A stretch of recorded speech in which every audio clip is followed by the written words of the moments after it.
ओम कर्कोटकाय नाग कन्या आगच्छ आगच्छ कुरु कुरु फट स्वाहा। युधिष्ठिर, भीम, अर्जुन, नकुल, सहदेव, जय मां पराशक्ति। महाभारत के पराक्रमी वीर योद्धा अर्जुन का जिक्र अगर होगा तो यकीनन उनकी प्रेमिका या पत्नी नागकन्या उलूपी की चर्चा भी जरूर होगी। उलूपी एक नागकन्या थी और उनका विवाह अर्जुन के साथ हुआ था। या तो महावीर अर्जुन ने नागकन्या उलूपी को सिद्ध किया था या फिर वीर योद्धा अर्जुन के पराक्रमी और उच्च स्तरीय होने की वजह से नागकन्या उलूपी उनकी तरफ आकर्षित हुई थी। इस कहानी में दूसरा वाला जो तथ्य है कि अर्जुन के वीर पराक्रमी और उच्च स्तरीय होने की वजह से नागकन्या उनकी तरफ आकर्षित हुई थी, दूसरा वाला ये तथ्य फिट बैठता है क्योंकि जो नाग होते हैं वो बहुत ही उच्च स्तरीय दिव्य शक्तियां होती हैं और जिस भी इंसान या देव से वो सिद्ध होती हैं तो यकीनन वो इंसान या देव भी उच्च स्तर का होना चाहिए। सिर्फ नाग ही नहीं, सूक्ष्म जगत की जो अन्य शक्तियां होती हैं जैसे कि यक्ष, गंधर्व, किन्नर, कुबेर, अप्सरा, यक्षिणी, तो वो भी अगर किसी इंसान की तरफ आकर्षित होती हैं तो उसके स्तर को देखकर होती हैं, क्योंकि किसी निम्न स्तर के इंसान या साधक की तरफ अगर उच्च स्तर की शक्ति आकर्षित होती है या सिद्ध होती है तो ये जो स्तरों का बैलेंस है वो कुछ फिट नहीं हो पाएगा। और उच्च स्तर का साधक या इंसान होने का ये मतलब बिल्कुल भी नहीं है कि वो इंसान बहुत ज्यादा अमीर होना चाहिए, वो एक तरह का राजा होना चाहिए। यहाँ पर इंसान के भीतरी स्तर की बात हो रही है। और सूक्ष्म जगत का एक सच ये भी है कि जो इंसान इस स्थूल जगत में जितना ज्यादा बिजी रहता है वो इंसान अपने भीतरी जगत से, या फिर मैं ये कहना चाहूँ कि सूक्ष्म जगत से उतना ही ज्यादा दूर होता है। तो इस पृथ्वी में भी अगर कोई उच्च स्तरीय इंसान होगा तो यकीनन पराक्रमी अर्जुन की तरह वो उच्च स्तरीय इंसान भी किसी नाग कन्या को सिद्ध कर सकता है। लेकिन एक नाग साधना के अकॉर्डिंग जो नाग होते हैं वो माता या फिर बहन के रूप में सिद्ध नहीं होना चाहते, क्योंकि एक नाग साधना के दौरान जब एक नाग कन्या साधक के समक्ष स्थूल रूप में, प्रत्यक्ष रूप में प्रकट हुई थी, हम नागवंशियों में ये बहन भाई वाले रिश्ते नहीं चलते जो कि तुम इंसानों में चलते हैं। तो अगर कोई इंसान नाग कन्या को सिद्ध करना भी चाहता है तो वो नाग कन्या को या तो पत्नी रूप में सिद्ध कर सकता है या फिर दोस्त के रूप में, लेकिन माता के रूप में भी नाग कन्या को सिद्ध नहीं करना चाहिए। आपने सुना होगा जो नाग होते हैं, जो सर्प होते हैं, वो किसी किसी कंडीशन में अपने ही बच्चों को मार देते हैं। अगर आप नाग कन्या को ओम कर्कोटकाय नाग कन्या आगच्छ आगच्छ कुरु कुरु फट स्वाहा मंत्र के द्वारा सिद्ध करते हैं और आप पहले से ही शादीशुदा हैं तो आपको ध्यान रखना है, नाग कन्या को सिद्ध करने के बाद आपको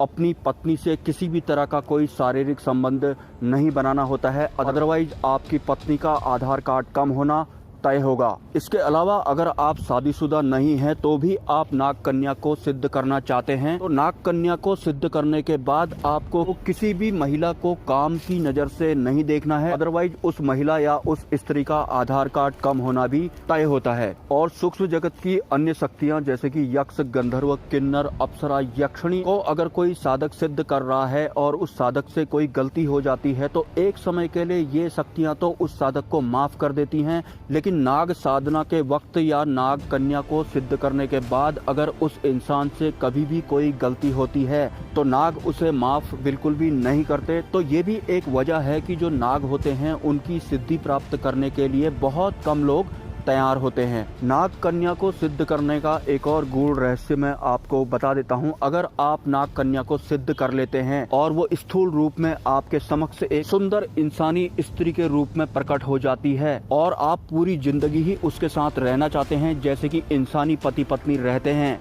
तो आप यकीन नहीं करेंगे ऐसा भी इस दुनिया में होता है। लेकिन शुरुआत में नाग कन्या जितनी सुंदर आपको दिखाई पड़ रही थी, जो नाग कन्याएं होती हैं वो बहुत ज्यादा सुंदर होती हैं, एक तरह से अप्सरा और यक्षिणी को भी मात देने वाली होती हैं। खैर, अगर आप नाग कन्या को सिद्ध करने के बाद, उससे विवाह करने के बाद इस स्थूल जगत में सरवाइव करना चाहते हैं, उस कंडीशन में वो जो नाग कन्या होती है वो बिल्कुल एक नॉर्मल स्त्री के रूप में आपके साथ जीवन यापन करती है। लेकिन एक इंसान और एक नाग कन्या का जो ये रिश्ता होता है वो तब तक ही टिका रहता है जब तक इस रिश्ते को गुप्त रखा जाता है। तो अगर आप नाग कन्या को सिद्ध कर लेते हैं और पत्नी रूप में आप उसके साथ रह रहे हैं, तो उसके बाद आपको दुनिया को किसी भी कीमत पर ये नहीं बताना है कि ये जो मेरी वाइफ है ये कोई नाग कन्या है। अदरवाइज नाग कन्या आपको छोड़कर उसी वक्त चली जाएगी, और हो सकता है उग्र स्वभाव का होने के कारण, क्योंकि नाग जो होते हैं बहुत ज्यादा क्रोधी और उग्र स्वभाव के भी होते हैं। अगर आप अपना वचन तोड़ रहे हैं तो गुस्से में आकर वो जो नाग कन्या है, जो एक आम इंसान के रूप में आपके साथ में आज तक रह रही थी, तो वो आपके साथ कुछ अनिष्ट भी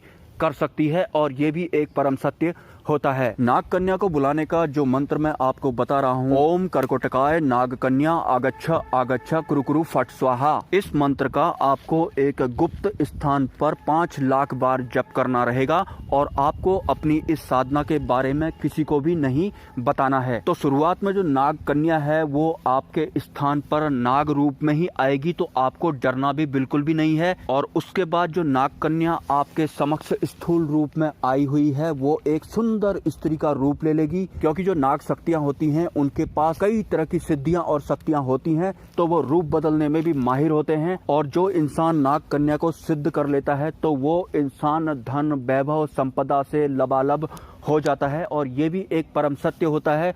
लेकिन उस इंसान को किसी भी कीमत पर अपनी साधना सिद्धि, नाग कन्या को पत्नी रूप में सिद्ध किया हुआ है, तो ये सभी राज दबाए रखने होते हैं। तो जो साधक होता है, जो नाग कन्या को सिद्ध करने की ठान चुका है, उसका नागों से एक बहुत बड़ा अटैचमेंट जरूर हो जाता है। लेकिन उस इंसान के पारिवारिक मेंबरों के लिए जो सर्प होते हैं या जो नाग होते हैं, सिंपल से जीव जंतु से ज्यादा होते नहीं हैं।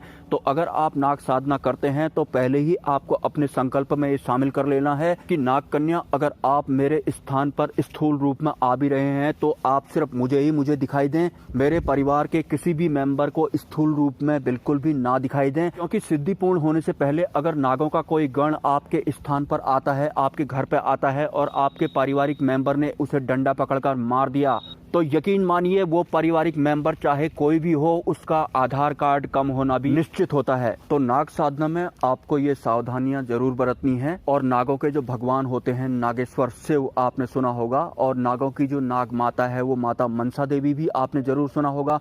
नागों की कई वेराइटीज होती हैं, जैसे कि कर्कोटक नाग आपने जरूर सुना होगा, कालिया नाग भी आपने जरूर सुना होगा। तो इस वीडियो में मैंने कर्कोटक नाग कन्या को सिद्ध करने के बारे में चर्चा की है। तो मिलते हैं नेक्स्ट वीडियो में। युधिष्ठिर, भीम, अर्जुन, नकुल, सहदेव, जय मां पराशक्ति। ओम कर्कोटकाय नाग कन्या आगच्छ आगच्छ कुरुकुरु फट स्वाहा। ओम कर्कोटकाय नाग कन्या आगच्छ आगच्छ कुरुकुरु फट स्वाहा। ओम कर्कोटकाय नाग कन्या आगच्छ आगच्छ कुरुकुरु फट स्वाहा।